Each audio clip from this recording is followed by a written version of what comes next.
So I'm going to be discussing something that I've been noticing with every single person that I've been meeting recently. It's one of the most important aspects of your health, yet it is being completely ignored or disregarded by everyone. As a health coach, it is so concerning for me to know that everybody seems to have sleep issues. I met around 15 new people this week, and every single one of them has trouble sleeping. This blows my mind because my entire life revolves around sleep. Everybody should be isolating that part of their day to ensure that it is maximized and taken seriously, because if you do not get that sleep in, you are definitely going to be compromising your overall health. And when I ask these people about their sleep, they tell me they don't even dream. They tell me they can't even remember the last dream that they had. And most of them are only getting 3 to 5 hours of sleep per night. That number is also most likely being exaggerated because when you have downtime incorporated as well, which is the time that it takes for you to fall asleep, they're most likely getting 2 to 3 hours of sleep per night. And they're just so used to this that they don't think there's any other option that they could do. So in today's video, I'm going to be sharing with you the 2 most valuable tips that I have learned in order to make sure that you could get the best sleep possible. Because you will not be having any dreams if you are not sleeping. So my first tip for all of you is you need to have some sort of wind down routine which helps you prepare to go to bed. Now, what exactly do I mean by this? I'll give you an example of what a wind down routine is and what it is not. So my personal wind down routine is to shut the computer off at least 2 to 3 hours before going to sleep and to go lay down on the couch, watch some anime, watch a show, or watch a sports game with my family. I'm not doing anything that is highly mentally or physically stimulating.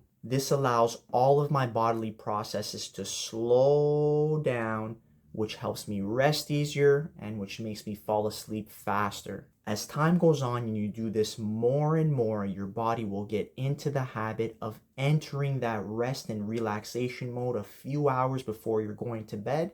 And when your head hits the pillow, you'll fall asleep as fast as possible. When I stick to that wind down routine, I rarely have any issues falling asleep, and it's been working for me beautifully. You guys can do anything that you like as long as it leads to you relaxing, resting, getting tired, and then going to sleep easily with all of your bodily processes slowing down. And these next things that I'm going to explain are the opposite of a wind down routine. These will all lead to sleep issues when you do them before you go to bed. Playing intense video games, doing an intense workout, arguing with someone, working on a project into the late hours of the night, and any other thing that's going to get you amped up. You should not be doing any of these things before going to bed. You shouldn't be doing any of these things a few hours before going to bed. Your body needs some time in order to wind down and relax. So don't do any of these highly stimulating activities at least 2 to 4 hours before going to bed. I can guarantee you that if you do that wind down routine and if you cut out any stimulating activities at least 2 to 4 hours before going to sleep, you will have better sleep. And for that second tip, you need to have your last meal of the day as far away from that time when you go to sleep as possible. So if you usually go to bed at 10 p.m., you should be having your last meal around 4 p.m. or even 5 p.m. Honestly, if you could do it earlier, that's even better. This is because as soon as you lay down and try to go to sleep, your stomach acid can move up into your esophagus and cause some damage there. If you eat certain foods like spicy foods, peppers, things like that, they can talk back when you're trying to fall asleep, and it'll just make falling asleep and staying asleep that much more difficult. When you eat your last meal of the day earlier, it'll give you time to fully digest whatever you ate so that when you go to sleep, you still have those nutrients in your body and ready to be processed, but you're not actively breaking or digesting anything down. So what I want you guys to do is to use these 2 tips for the next few days or weeks, and then let me know in the comments below if they were able to help you with your sleep. And if you're able to have better sleep, That's going to help you have more dreams and remember them easier, which is going to help you so much in your dream practice. Please, guys,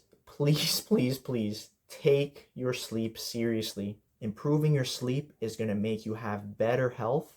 And when you're healthier, every single part of your life is going to improve as well. I pray that you found this video helpful. Make sure you hit that like button and subscribe to my channel so we can keep on learning about our dreams together. And always remember, how are you going to do anything in your dreams if you aren't sleeping? So make sure you get your sleep right, baby. Thank you so much for watching, and until next time, sweet dreams.